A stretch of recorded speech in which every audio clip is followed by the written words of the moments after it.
जय हिंद दोस्तों, आपका अपना YouTube चैनल D2M यानी डायरेक्ट टू माइंड एजुकेशन में स्वागत है। दोस्तों, आप सबको पता है कि हम लगातार आप सबके लिए BSSC इंटर स्तरीय का सेट प्रैक्टिस लेकर के आ रहे हैं। एक खान सर का 19वां क्रम का सेट है जिसमें दो बुक को कवर किया जा रहा है। ये 19 के बाद एक सेट और चलाया जाएगा, इसके बाद ये समाप्त हो जाएगा।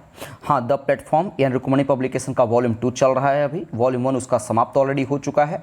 सारे जितने भी BSSC इंटर स्तरीय का एग्जाम हुआ था वो भी पेपर कराए जा चुके हैं। अगर आप सारे वीडियोज़ को देखना चाहते हैं तो चैनल के प्ले लिस्ट से जा करके आप सारे वीडियोज़ को देख सकते हैं। एक बात का और मैं अनाउंस कर दूं कि सभी एग्जाम्स को देखते हुए, जितने भी 2024 में एग्जाम्स फॉर्म आने वाले हैं, वैकेंसीज आने वाले हैं, देखते हुए मैं आप सबके लिए जल्द ही 1-2 दिन में साइंस का पेपर वीडियो लेकर के आऊँगा। तो आप मेरे चैनल से अगर जो पहली बार जुड़ रहे हैं तो चैनल को सब्सक्राइब कर ले और बेल आइकन को प्रेस कर ले। इससे क्या होगा कि मैं जो भी वीडियो अपलोड करूंगा सबसे पहले आपको नोटिफिकेशन मिलेगा। इस वीडियो का PDF पाने के लिए डिस्क्रिप्शन में दी हुई लिंक पर क्लिक कर हमारे टेलीग्राम चैनल से जुड़िए और वहाँ से आप वीडियो का PDF प्राप्त कर सकते हैं। आइए हम एक एक करके प्रश्नों को देखेंगे। प्रश्न संख्या 1 से। प्रश्न संख्या 1 कहता है कि अंतिम शुंग शासक की हत्या उसके मंत्री वासुदेव ने की थी, जिसने आगे चल करके डैश वंश की स्थापना की थी। तो इसकी करेक्ट आंसर क्या हो जाएगा? ऑप्शन नंबर 2, वासुदेव ने कण्व वंश की स्थापना की थी। आपको बता दें कि इसमें 2-3 क्वेश्चन का इंक्लूडेशन है। एक तो वासुदेव ने जो है अंतिम शुंग शासक की हत्या की, तो सबसे पहले तो ये मैं बता दूं कि शुंग वंश की स्थापना किसने की थी। तो शुंग वंश का जो स्थापना था दोस्तों वो पुष्यमित्र शुंग ने किया था। जबकि अंतिम शासक कौन था? तो अंतिम शासक जो था शुंग वंश का वो देवभूति था। नोट करिए, क्वेश्चन पूछ देगा। देवभूति की हत्या करने के बाद जो है वासुदेव ने, जो कि उसका मंत्री था, हत्या करने के बाद कण्व वंश की स्थापना की। ऐसे भी इस वंश को, जितने भी इससे संबंधित वंश थे, उसको हम पितृहंता वंश के भी नाम से जानते हैं। किस वंश के नाम से जानते हैं दोस्तों? तो पितृहंता। नोट करिएगा, पितृहंता वंश के भी नाम से हम जानते हैं। क्यों? एक ट्रिक याद रखिएगा, हसीन मासुक। क्या है दोस्तों? हसीन मासुक। कौन कौन से ऐसे वंश थे? तो पहले वंश आया हर्यक वंश, फिर शिशुनाग वंश, फिर नंद वंश, इसके बाद मौर्य वंश, फिर शुंग वंश, इसके बाद कण्व वंश। कई बार एग्जाम में पूछ देता है कि मौर्य वंश जो है किस वंश के बाद आया या किस वंश के पहले आया। तो इससे संबंधित जितना भी क्वेश्चन होगा आप आसानी से कर सकते हैं। तो इसका जो करेक्ट आंसर हो जाएगा ऑप्शन नंबर 2। निम्नलिखित में से किस सूक्ष्म जीव के कारण साइट्रस कैंकर होता है? यानी साइट्रस कैंकर जो है एक रोग है जो कि नींबू में होने वाला रोग है। ठीक है, ध्यान में रखिएगा। यह किससे होता है? तो यह जीवाणु के वजह से होता है, यानी बैक्टीरिया के वजह से होता है। जीवाणु का नाम क्या है? तो जैंथोमोनस एक्सोनोपिडिस। ठीक है, इस चीज को ध्यान में रखिएगा। तो इसका करेक्ट आंसर हो जाएगा ऑप्शन नंबर 3, यह नींबू का होने वाला रोग है। प्रश्न है कि भारत के संविधान की प्रस्तावना में निम्नलिखित में से कौन सा शब्द सम्मिलित नहीं है? तो पूंजीवादी यानी ऑप्शन नंबर 1 सम्मिलित नहीं है। यानी 42वां संविधान संशोधन 1976 के थ्रू जो है बंधुता, संप्रभु और न्याय शब्द को जोड़ा गया था, जो कि फ्रांस के संविधान से लिया गया था। इस चीज को ध्यान में रखिएगा। भारत के संविधान की प्रस्तावना के पीछे आदर्शों को जवाहरलाल नेहरू के उद्देश्य प्रस्ताव का निर्धारित किया गया था, जिसे 22 जनवरी, नोट करिएगा, 22 जनवरी 1947 ईस्वी को संविधान सभा के द्वारा अपनाया गया था। तो इसका करेक्ट आंसर क्या हो जाएगा दोस्तों? Option number 1। अगला प्रश्न, प्रधानमंत्री नरेंद्र मोदी ने भारत में नोटबंदी की घोषणा किस वर्ष में की थी? आंसर लगाएंगे। इसका जो घोषणा किया गया था 2016 ईस्वी में। इससे पहले भी जो है दो बार जो है भारत सरकार ने, यानी सरकार में नोटबंदी की घोषणा हो चुकी थी। एक तो कि अंग्रेजों के टाइम में 1946 ईस्वी में, और दूसरा जो है 1978 ईस्वी में, और ये तीसरा 2016 में। यानी अब तक भारत में टोटल कितने बार नोटबंदी हो चुकी है? तो 3 बार, 1946, 78 और 2016। शायद 9 नवंबर के रात में ये हुआ था, ध्यान में रखिएगा। तो करेक्ट आंसर क्या हो जाएगा? 4 नंबर। प्रश्न है, हसदेव और जोंक नदियां भारत के किस राज्य में पाई जाती है? तो 5 का सही आंसर लगाएंगे ऑप्शन नंबर 2, छत्तीसगढ़ में। यह नदी जो है महानदी का जो है ये प्रमुख सहायक नदियों में से एक है। तो करेक्ट आंसर क्या हो जाएगा दोस्तों? Option number 2। अगला प्रश्न, कौन से भारतीय कप्तान सबसे तेज 12,000 वनडे रन बनाने वाले क्रिकेटर बने? उन्होंने 2020 में यह उपलब्धि हासिल की। आंसर लगाइए, विराट कोहली, प्रश्न है कि निम्नलिखित में से किसने प्रसिद्ध कोहिनूर हीरा यानी कोह-ए-नूर हीरा, जिसको आप कोहिनूर हीरा भी कहते हैं, और शाहजहां के रत्न जड़ित मयूर सिंहासन को छीन लिया था? आंसर लगाइए नादिर शाह, ऑप्शन नंबर 4। आपको बता दें कि शाहजहां को यह जो हीरा था मीर जुमला, किसके द्वारा, नोट करिएगा, मीर जुमला, जो भी इंपॉर्टेंट फैक्ट मैं बता रहा हूं बेहद ही इंपॉर्टेंट है, मीर जुमला ने दिया था शाहजहां को, तथा शाहजहां ने इसे तख्त-ए-हाउस, जिसको आप मयूर सिंहासन भी कहते हैं, उसमें जड़वा दिया था। हालांकि 1700 बाद में 1739 ईस्वी में, जिसे ईरान का नेपोलियन भी कहा जाता है, यानी नादिर शाह को ने भारत में जब मुगल का पराक्रमण हुआ था तो आक्रमण किया और कोहिनूर हीरा को और मयूर सिंहासन को दोनों को छीन लिया। तो इसका करेक्ट आंसर क्या हो जाएगा, ऑप्शन नंबर 4। कब छीना था तो ये भी ध्यान में रखिएगा, 1739 में। अगला प्रश्न है, युद्ध क्षेत्र में अपने दुश्मनों पर जीत का जश्न मनाने के लिए नागालैंड की चांग जनजाति कौन सा नृत्य करती है? तो चांग जनजाति से ही आप आंसर लगाएंगे, चांगलो, ऑप्शन नंबर 1। अगला प्रश्न देखिए क्या कहता है, ड्यूटेरियम और ट्राइटियम निम्न में से क्या है? तो ये हाइड्रोजन के समस्थानिक है। हाइड्रोजन के कितने समस्थानिक होते हैं? तो 3। एक तो ड्यूटेरियम यानी डी से डिनोट करते हैं, ट्राइटियम यानी टी से डिनोट करते हैं, और एक होता है प्रोटियम, जिसको हम पी से डिनोट एच से डिनोट करते हैं। प्रोटियम को किससे डिनोट करते हैं? एच से। तो इसका करेक्ट आंसर हो जाएगा 2 नंबर। प्रश्न है कि कोलकाता में साल्ट लेक स्टेडियम का नामकरण जो है किसके नाम पर किया गया है? आंसर लगाइए 10 का ऑप्शन नंबर 1, स्वामी विवेकानंद के नाम पर। बता दें कि कोलकाता में जो स्थित साल्ट लेक स्टेडियम का नामकरण है वो किसके नाम पर? विवेकानंद के नाम पर किया गया। अब इसका नाम जो है विवेकानंद भारतीय युवा स्टेडियम हो गया है। हालांकि यह बैठने की क्षमता के आधार पर एशिया का चौथा बड़ा स्पोर्ट्स स्टेडियम है। ध्यान में रखिएगा, कितने नंबर का? तो 4th नंबर का, ठीक है, ध्यान में रखिएगा। तो इसका करेक्ट आंसर हो जाएगा 1 नंबर। प्रश्न है क्वेश्चन नंबर 11, क्या कहता है जरा देख लीजिए। 11 नंबर प्रश्न है कि 2011 के जनगणना के अनुसार 2011 के जनगणना के अनुसार निम्नलिखित में से किस राज्य में लिंग अनुपात यानी प्रति 1000 पुरुषों की तुलना में महिलाएं 1000 से अधिक है? तो आंसर लगाइए केरला, कितना? 1084 महिलाएं हैं। जबकि जो सबसे कम है वो कहाँ का है? तो सबसे कम है 830 यानी हरियाणा का। ध्यान में रखिएगा। अब आप मुझे कमेंट बॉक्स में आंसर देंगे कि बिहार का जो है वो लिंगानुपात कितना है और भारत का कितना है। तो इसका करेक्ट आंसर क्या हो जाएगा? Option number 2। अगला प्रश्न, 1845 ईस्वी की अवधि के दौरान निम्नलिखित में से कौन सी लड़ाई लड़ी गई थी? तो आंसर लगाइए 12 नंबर का दोस्तों, ऑप्शन नंबर 12 का क्या हो जाएगा? 12 का हो जाएगा ऑप्शन नंबर 4, प्रथम आंग्ल सिख युद्ध लड़ा गया था। इस चीज को ध्यान में रखिएगा। प्रश्न है निम्नलिखित में से कौन सा जहरीला पौधा नहीं है? तो आंसर है ऑप्शन नंबर 3, ड्रेसिना। प्रश्न है कि ज्ञानपीठ पुरस्कार पहली बार किस वर्ष में प्रदान किया गया था? सही आंसर क्या हो जाएगा? 1965 ईस्वी में, यानी ऑप्शन नंबर 1। सबसे पहले कौन है? मलयालम के लिए जो लेखक थे, मलयालम भाषा के लेखक जी शंकर कुरुप को यह प्रदान किया गया था। किसे? तो जी शंकर कुरुप को यह जो है पुरस्कार प्रदान किया गया था। तो इसका करेक्ट आंसर क्या हो जाएगा? ऑप्शन नंबर 1, 1965 ईस्वी। प्रश्न की भारतीय दंड संहिता की धारा 304 के बी किससे संबंधित है? तो दहेज से संबंधित जो हत्याएं हो जाती है उससे, यानी ऑप्शन नंबर 1, 4, दहेज हत्या से, 304 का बी। अगला प्रश्न की चिल्का झील जो कि भारत की सबसे बड़ी खारे पानी की झील है वो किस राज्य में है? तो उड़ीसा में। प्रश्न निम्नलिखित में से कौन सा स्मारक खिलजी राजवंश के द्वारा बनवाया गया था? आंसर लगाइएगा अलाई दरवाजा। आपको बता दें कि 17 नंबर का कि खिलजी वंश की स्थापना कब हुई थी? तो खिलजी वंश की स्थापना जो हुई थी वो 1290 ईस्वी में जलालुद्दीन खिलजी ने किया था। इस वंश इसका जो प्रमुख शासक था वो कौन था? अलाउद्दीन खिलजी ने, जिन्होंने सीरी का किला, ठीक है, सीरी का किला भी बनवाया और अलाई दरवाजा का भी निर्माण करवाया। तो अलाई दरवाजा है कहाँ? तो ये दिल्ली में है, ध्यान में रखिएगा। तो इसका करेक्ट आंसर क्या हो जाएगा? Option number 3। अगला प्रश्न है क्वेश्चन नंबर 68, कहता है कि 1968 में भारत सरकार के द्वारा प्रदत्त साहित्य अकादमी अध्येता वृत्ति पाने वाला प्रथम व्यक्ति कौन थे? तो 68 का आंसर लगाइएगा ऑप्शन नंबर 3, एस राधाकृष्णन। कौन? एस राधाकृष्णन। प्रश्न है कि अगस्त 2020 में केंद्र सरकार ने ट्रांसजेंडर व्यक्तियों यानी अधिकारों का संरक्षण अधिनियम 2019 की कौन सी धारा के द्वारा प्रदत्त अधिकारों का प्रयोग करके ट्रांसजेंडर लोगों के लिए राष्ट्रीय परिषद का गठन किया है? तो सही आंसर हो जाएगा ऑप्शन नंबर 4, धारा 16 के द्वारा। ठीक है। अगला प्रश्न देखिए क्वेश्चन नंबर 20 क्या कहता है? कहता है कि महानवमी डिब्बा, क्या है महानवमी डिब्बा, ध्यान में रखिएगा, का एक ऐतिहासिक महत्व निम्नलिखित में से किस राजवंश से जुड़ा हुआ है दोस्तों? आंसर लगाइएगा 20 का ऑप्शन नंबर 4 विजयनगर। अच्छा, विजयनगर आया है तो ध्यान में रखिएगा विजयनगर का जो है स्थापना कब हुआ था?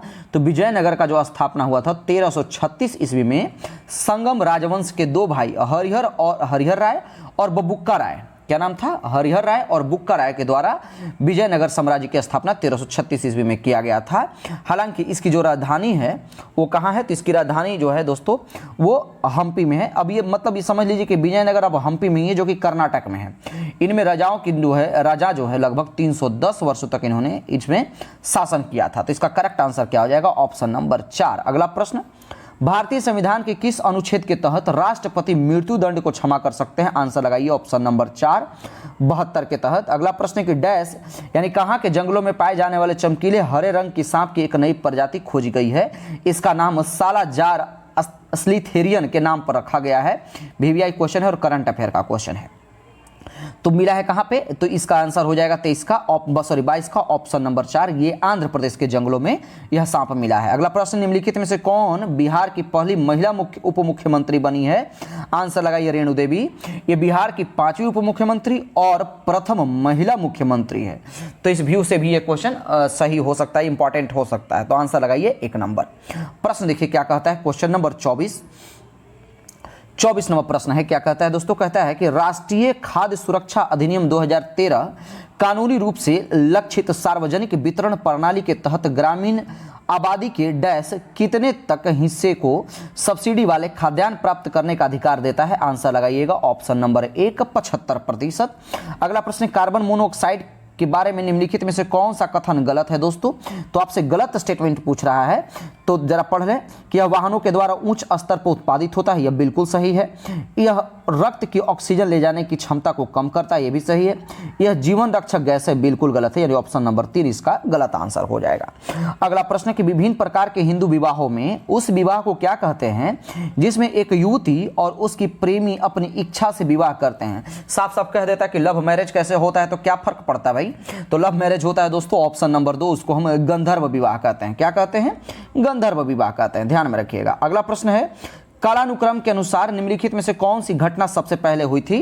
तो सिकंदर की मौत, या शक युग का आरंभ, हर्षवर्धन का राज्यारोहण, या फिर गुप्त युग का आरंभ? तो पहले सिकंदर की मौत हुई कब थी? तो 323 बीसी में, ध्यान में रखिएगा। शक युग का आरंभ हुआ था 78 एडी में। हर्षवर्धन का जो राज्यारोहण हुआ था वो 606 ईस्वी में। जबकि गुप्त युग का शुरुआत कब हुआ था?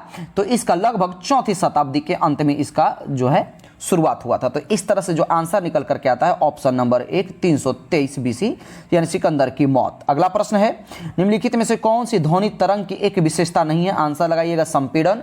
संपीड़न यानी बाकी आवृत्ति, आयाम, चाल, ये जो है तीनों के तीनों ध्वनि की विशेषता है, जबकि संपीड़न जो है वो ध्वनि की विशेषता नहीं है। संपीड़न का मतलब होता क्या है? तो संपीड़न का मतलब होता है किसी चीज का सिकुड़ना। क्या होता है? सिकुड़ना।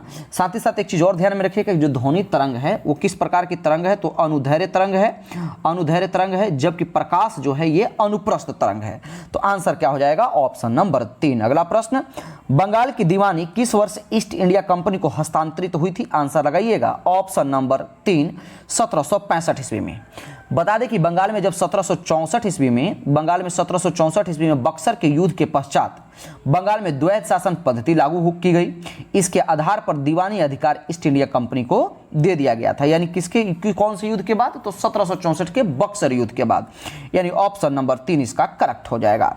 प्रश्न है कि बाल गंगाधर तिलक को वैलेंटाइन सिरोल, यानी चिरोल कहीं देता है कहीं सिरोल देता है, के द्वारा किसके रूप में वर्णित किया गया था? तो ध्यान में रखिएगा कि बाल गंगाधर तिलक एकमात्र ऐसे क्या थे? उग्रवादी नेता थे। उग्रवादी यानी गरम दल, यहाँ पर समझेंगे, टेररिस्ट नहीं, ठीक है, गरम दल के नेता थे, जिनको भारतीय अशांति के जनक के नाम से इनको बुलाया गया था। किसने कहा था? तो वैलेंटाइन सिरोल ने। ध्यान में रखिएगा कि जब भी बाल गंगाधर तिलक का बात आए तो आप ध्यान में रखिएगा कि लाल बाल पाल तीनों का नाम आता है। क्या आता है? लाल बाल पाल, यानी लाला लाजपत राय, बाल गंगाधर तिलक और बिपिन चंद्र पाल, ये तीनों के तीनों जो थे वो गर्म दल के नेता थे। तो सही आंसर क्या हो जाएगा? 2 नंबर। प्रश्न है द इनसाइडर नामक पुस्तक के लेखक निम्नलिखित में से कौन है? तो आंसर लगाइएगा PV Narasimha Rao, option number 4। प्रश्न है हुड़का बॉल क्या है? वीवीआई क्वेश्चन नोट करिए। हुड़का बॉल निम्नलिखित में से प्रचलित एक नृत्य रूप है, यानी कहाँ का है दोस्तों? आंसर लगाइएगा ऑप्शन नंबर 3, उत्तराखंड का यह नृत्य है। प्रश्न है कि भारत के जनसांख्यिकीय इतिहास में किस वर्ष को महान विभाजक वर्ष यानी the year of the great divide के नाम से जाना जाता है? आंसर है ऑप्शन नंबर 1, 1921 के वर्ष काल को। क्यों? चूंकि इस वर्ष में जो है वो वृद्धि नहीं होने के बावजूद क्या था, यह इस समय जनसंख्या माइनस में चला गया था। ठीक है, यही वजह है कि इसको हम the year of great divide के नाम से जाना जाता है। अच्छा, जनसंख्या की बात आई है तो ध्यान में रखिएगा कि पहली बार जनगणना हुआ कब था? तो पहली बार जो जनगणना हुआ था दोस्तों कब हुआ था? 1872 ईस्वी में लॉर्ड मेयो के टाइम में, जबकि दशकीय जनगणना हुआ था 1881 ईस्वी में लॉर्ड रिपन के टाइम में। वीवीआई पॉइंट है, क्वेश्चन पूछता है। अगला प्रश्न है कि संयुक्त राष्ट्र के खाद्य एवं कृषि संगठन यानी FAO ने वर्ष यानी किस वर्ष में कश्मीर की केसर विरासत को वैश्विक रूप से महत्वपूर्ण कृषि विरासत प्रणाली यानी GIAHS घोषित किया है? आंसर लगाइएगा ऑप्शन नंबर 1, 2011 ईस्वी में। अगला प्रश्न है किस प्रकार की मिट्टी में पानी की अधिकतम मात्रा बनी रहती है? आंसर लगाइए चिकनी मिट्टी में। प्रश्न देखेंगे, कहता है 1955 से पूर्व निम्नलिखित में से किस बैंक को इंपीरियल बैंक ऑफ इंडिया के रूप में जाना गया था? तो आपको बता दें 36 नंबर प्रश्न, तो ये जाना गया था भारतीय स्टेट बैंक को। अब भारतीय स्टेट बैंक की बात आती है तो थोड़ा सा, जो कि आप शायद बहुत लोग ऐसे हैं जो कम फैक्ट जानते होंगे इससे संबंधित। ये तो सिंपल सा बात जाना जाता है कि 1921 में इंपीरियल बैंक की स्थापना हुई। इसके बाद 1955 ईस्वी में क्या बना? SBI जो का राष्ट्रीयकरण हुआ। 1955 नहीं सीधा जानेंगे, बल्कि 1 जुलाई आप याद रखिएगा।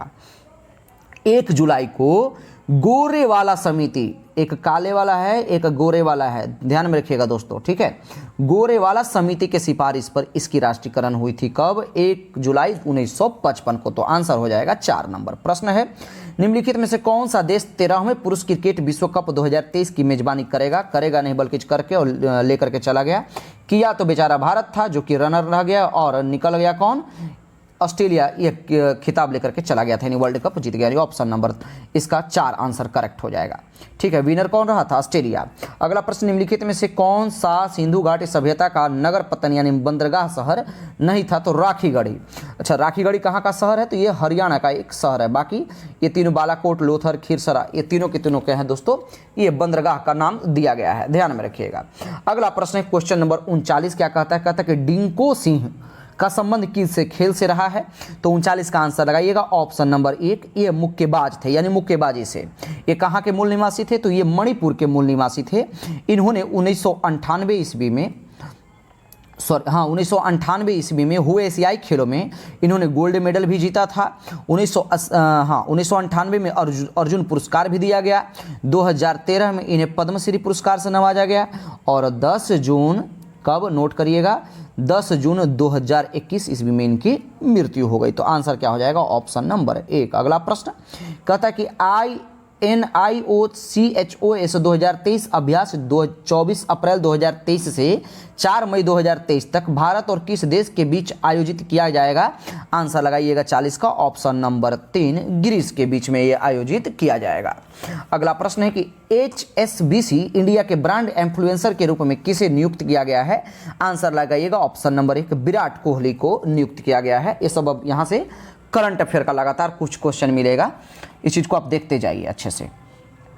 प्रश्न है कि निम्नलिखित में से किस शहर में महाराष्ट्र का सबसे बड़ा अंतर्राष्ट्रीय स्कूल स्थापित किया जाएगा? तो पुणे में, यानी K12 के नाम से। किस नाम से?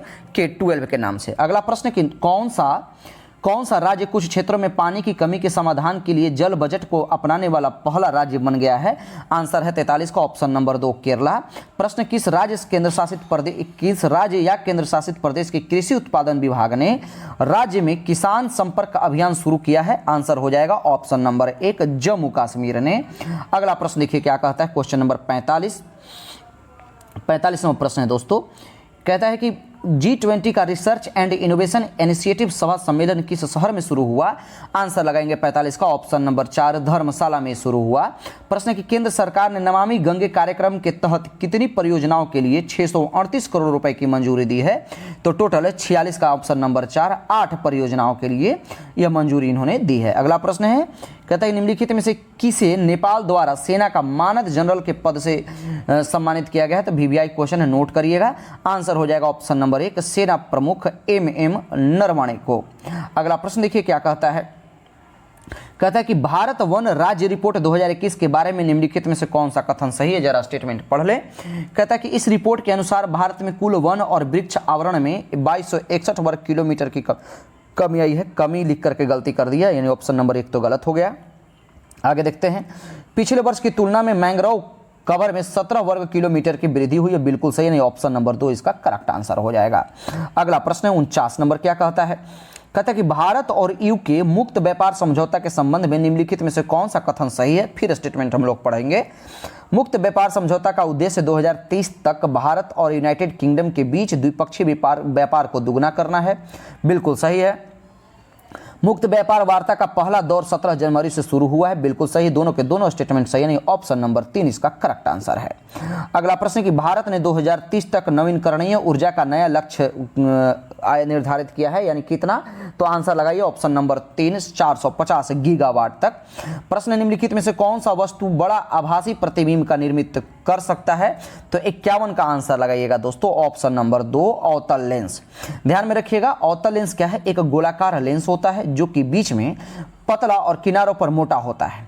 साथ ही साथ ये भी चीज ध्यान में रखिएगा कि अवतल लेंस अपने से गुजरने वाली प्रकाश की किरणों को फैला देती है। इसी कारण से इस लेंस को अपसारी लेंस भी कहते हैं। कौन सा लेंस कहते हैं इसको? हम अपसारी लेंस भी से कहा जाता है। इन अपवर्तित प्रकाश की किरणों के पीछे की ओर बढ़ाने पर वे मिलती हुई प्रतीत होती हैं।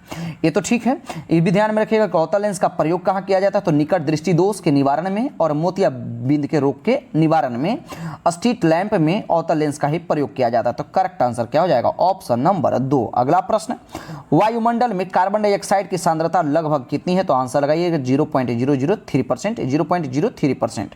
प्रश्न है कि अंकुरण के समय बीज का कौन सा भाग जड़ का निर्माण करता है? आंसर लगाइएगा ऑप्शन नंबर 2 मूलांकुर। प्रश्न देखेंगे, कहता है कि रैम किस प्रकार की इसका संग्रह मेमोरी है? तो आंसर लगाइएगा ऑप्शन नंबर 4 ये प्राइमरी मेमोरी है। मेमोरी कितने प्रकार के होते हैं? तो 2 प्रकार के, प्राइमरी और सेकेंडरी। प्राइमरी में भी 2 मेमोरी होता है। प्राइमरी मेमोरी भी 2 प्रकार का है, एक तो कि रैम हो गया, एक रैम हो गया, और दूसरा जो है वो रोम होता है। ठीक है, जिसको हम रीड एक्सेस मेमोरी और random only read only memory कहते हैं। तो इसका करेक्ट आंसर क्या हो जाएगा? रैंडम एक्सेस मेमोरी होता है और read only memory. Option number 4 correct हो जाएगा। प्रश्न के अष्टक नियम किसने प्रतिपादित किया था? तो 55 का आंसर लगाएंगे कि जॉन अलेक्जेंडर न्यूलैंड्स ने। किसने? जॉन अलेक्जेंडर न्यूलैंड्स ने 1856 ईस्वी में अष्टक नियम का प्रतिपादन किया। अष्टक नियम के अनुसार उन्होंने बताया कि जब तत्वों को उनके बढ़ते परमाणु भार के आधार पर व्यवस्थित किया जाता है तो प्रत्येक 8वें तत्व के गुण पहले तत्व के गुण के समान होता है। तो इसका सही आंसर हो जाएगा 2 नंबर। प्रश्न कि किन कार्बनिक यौगिकों के नाम में प्रत्येक प्रत्यय जो है अल जुड़ा हुआ होता है? तो ये एल्डिहाइड नहीं बल्कि क्या कहलाता है? ये अल्डिहाइड इसको पढ़ते हैं। क्या कहते हैं दोस्तों? अल्डिहाइड, यानी AL से इसका वर्ड शुरू होता है। प्रश्न है शरीर में तिली कहाँ पाई जाती है? यानी स्प्लीन के बारे में पूछ रहा है। तो आंसर लगाइएगा ऑप्शन नंबर 3 अमाशय में। अगला प्रश्न कि प्रकाश के 7 घटक रंगों में प्रकीर्णन की घटना की खोज 1666 में किसने किया था? आंसर लगाइएगा 58 का option number 3 sir Isaac Newton ने। अगला प्रश्न देखेंगे 59 नंबर की वह पोर्ट जो डिजिटल उपकरणों में और में से डेटा स्थानांतरण के लिए एक प्रोटोकॉल है किस रूप में जाना जाता है? 59 का आंसर लगाइएगा ऑप्शन नंबर 2 USB पोर्ट के रूप में इसे जाना जाता है। अगला प्रश्न है कि सीसा और टीन की मिश्रित धातु क्या कहलाता है? तो सोल्डर कहलाता है। आंसर तो लगाएंगे, लेकिन ध्यान में रखिएगा सोल्डर 2 तरह के होता है, एक तो हो गया सॉफ्ट सोल्डर और दूसरा जो है दोस्तों हार्ड सोल्डर। अगर यही दोनों ऑप्शन में देता तो आप टंगा जाते हैं। ध्यान में रखिएगा कि सॉफ्ट सोल्डर जब बनता है तो सीसा और टीन के वजह से के मिश्रण से बनता है, जबकि तांबा और जास्ता को जब आप मिलाएंगे, तांबा और जास्ता को जब मिलाएंगे दोस्तों, यानी कॉपर प्लस में जिंक को, तब आप क्या मिलेगा? आपको हार्ड सोल्डर आपको मिलेगा। ध्यान में रखिएगा। तो इसका करेक्ट आंसर हो जाएगा 4 नंबर। प्रश्न देखिए क्या कहता है 61 नंबर, निम्नलिखित में से किस उपकरण का उपयोग वायुमंडलीय दाब को मापने के लिए, तो बैरोमीटर से हम मापते हैं। प्रश्न की प्रत्येक वृक्क में बड़ी संख्या में निस्पंदन इकाइयां होती है, उन्हें क्या कहा जाता है? आंसर लगाएंगे वृक्काणु यानी नेफ्रॉन्स कहते हैं। क्या कहते हैं दोस्तों? इसको हम नेफ्रॉन्स कहते हैं, यानी ऑप्शन नंबर 3 इसका सही आंसर हो जाएगा। 63 नंबर प्रश्न देखिए क्या कहता है दोस्तों। 63 नंबर प्रश्न है कि पेशी कोशिका क्या है? पेशी कोशिका में ऑक्सीजन की कमी होने पर पायरुवेट विभाजित होकर के डैश में परिवर्तित हो जाता है। तो 63 का करेक्ट आंसर क्या हो जाएगा? ऑप्शन नंबर 2 लैक्टिक एसिड और ऊर्जा। किस में परिवर्तित हो जाता है? लैक्टिक एसिड और ऊर्जा में। अगला प्रश्न देखिए क्वेश्चन नंबर 64, डैश यानी फूड पॉइजनिंग होने का सबसे अधिक संभावना होती है, यानी किससे? तो ध्यान में रखिएगा ऑप्शन नंबर 1, ये सब कॉमन सेंस का क्वेश्चन है और आप गलत भी नहीं करेंगे। हालांकि सेट में मॉडरेट टाइप का क्वेश्चन किया हुआ था। सूक्ष्म जीवों द्वारा खराब किए गए भोजन को खाने से क्या फूड पॉइजनिंग होने की संभावना अधिक है? ऑप्शन नंबर 2 इसका करेक्ट हो जाएगा।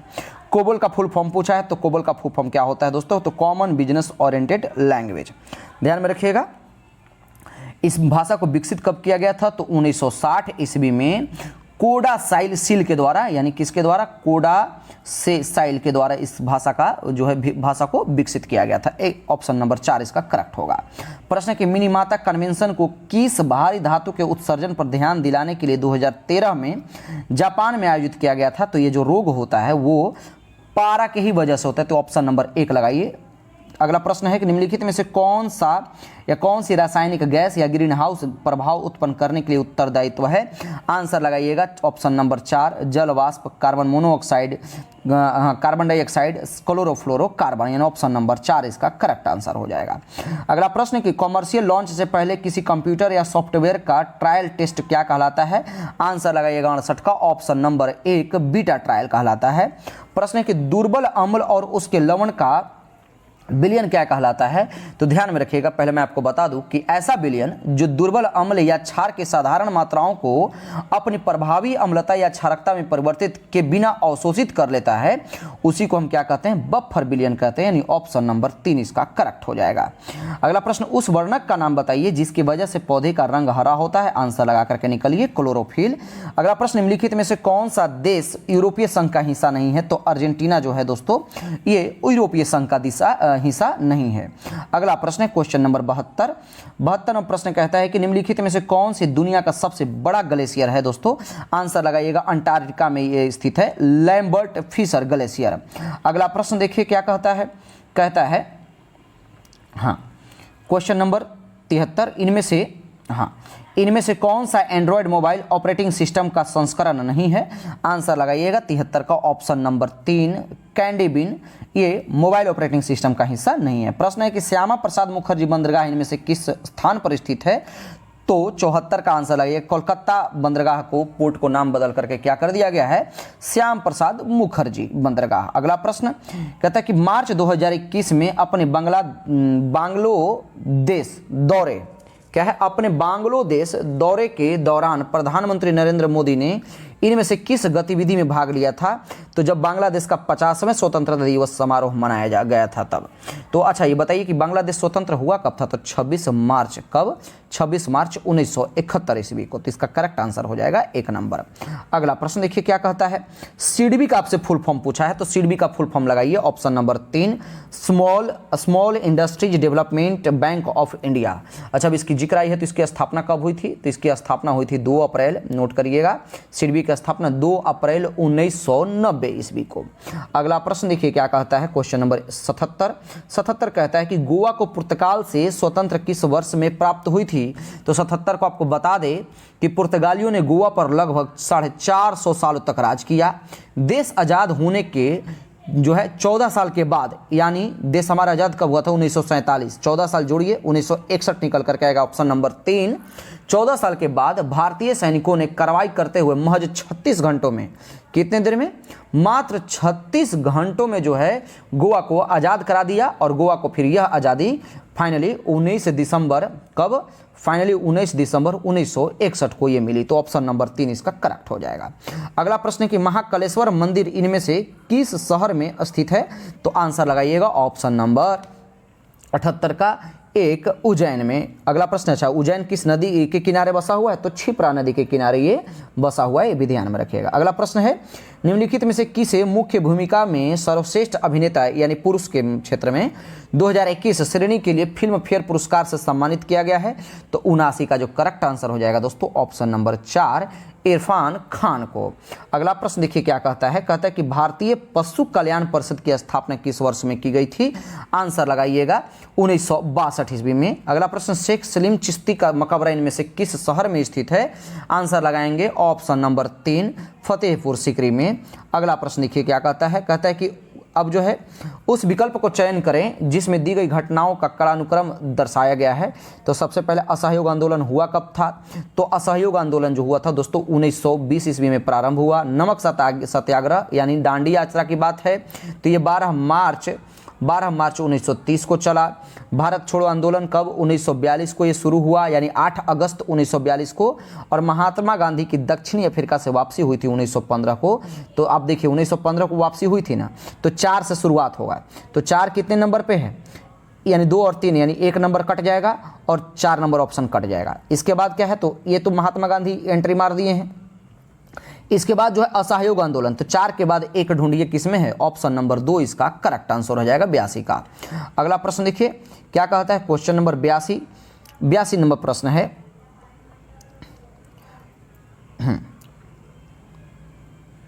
82 हो गया, अब 83 नंबर देखिएगा। 83 नंबर प्रश्न, निम्नलिखित में से किस देश की लोकतांत्रिक रूप से चुनी गई सरकार को फरवरी 2021 में एक सैन्य तख्ता पलट के द्वारा हटा दिया गया? तो 83 का करेक्ट आंसर हो जाएगा म्यांमार। 84 नंबर प्रश्न देखिए, ICANN का फुल फॉर्म पूछ रहा है, ICANN का फुल फॉर्म है तो 84 का आंसर हो जाएगा option number 2 the internet corporation for assigned names and numbers. और आज के सेशन का लास्ट प्रश्न देखिए क्या कहता है, कहता है इसके बाद मैथ का प्रश्न शुरू है। कहता है गोल्ड कोस्ट नामक शहर जहां 2018 के राष्ट्रमंडल खेलों का आयोजन किया गया था इनमें से किस देश में है? आंसर लगाइएगा ऑस्ट्रेलिया में। उम्मीद करते हैं कि आपको सेशन पसंद आया होगा। अगर सेशन पसंद आया तो आप अधिक से अधिक शेयर कीजिए और हमारे टेलीग्राम चैनल से और इस चैनल से भी आप कंटिन्यू चैनल से जुड़े रहिए। हम आपका लगातार सेट प्रैक्टिस लेकर के आएंगे। तब तक के लिए धन्यवाद।